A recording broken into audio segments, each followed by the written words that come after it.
Kabar bahagia datang dari Menteri Hukum dan Hak Asasi Manusia. Kepada siapa? Bukan untuk kita, tapi untuk mereka, para perampok uang negara.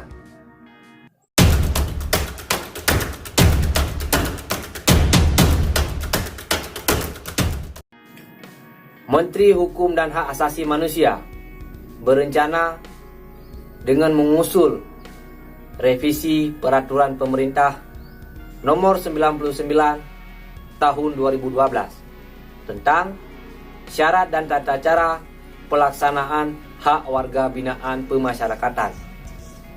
Corona dan sisi kemanusiaan adalah alasan yang diutarakan oleh Bapak Menteri Hukum dan HAM. Indonesia, negara yang penuh dengan keanekaragaman, negara yang penuh dengan keunikan. Saya selalu mengatakan bahwa semua bisa terjadi di Indonesia.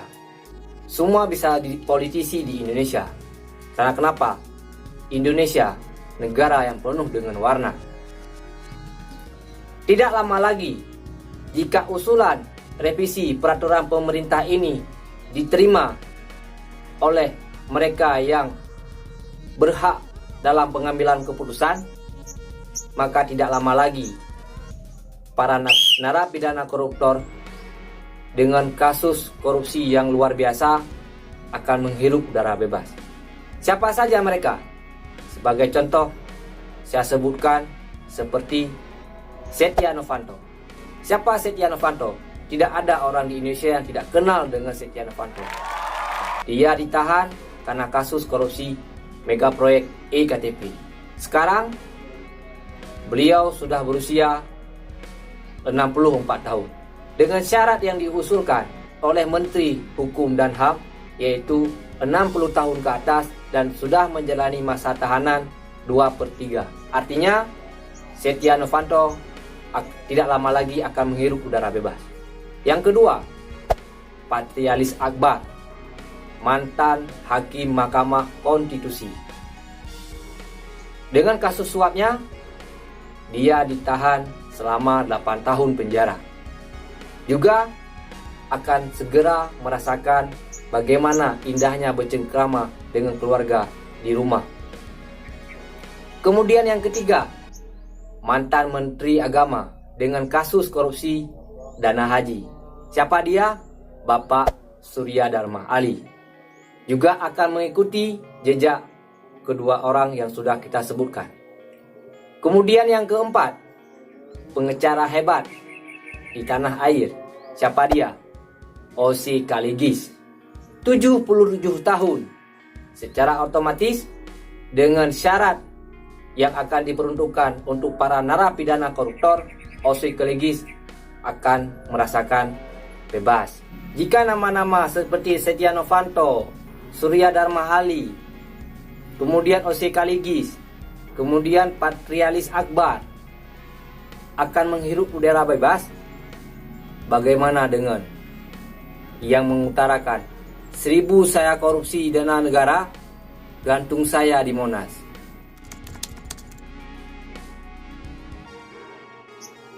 Mantan seorang aktivis, mantan ketua umum Partai Demokrat, mantan anggota KPU ini, siapa dia?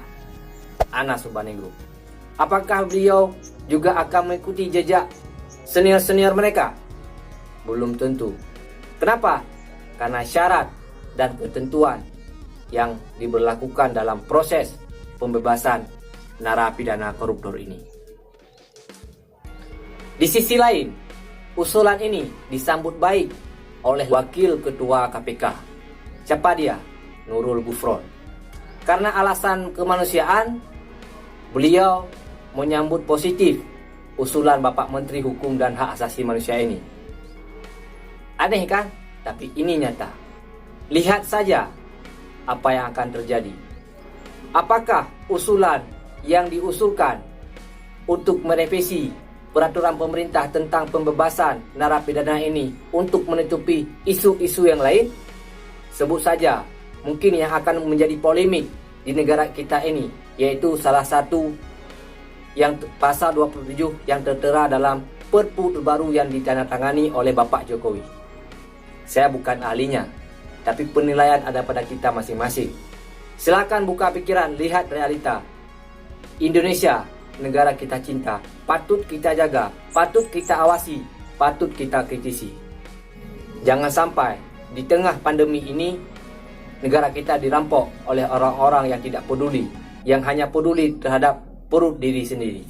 Saya Fahmi Ubid, kita dalam acara Headline Obrolan Ngawur.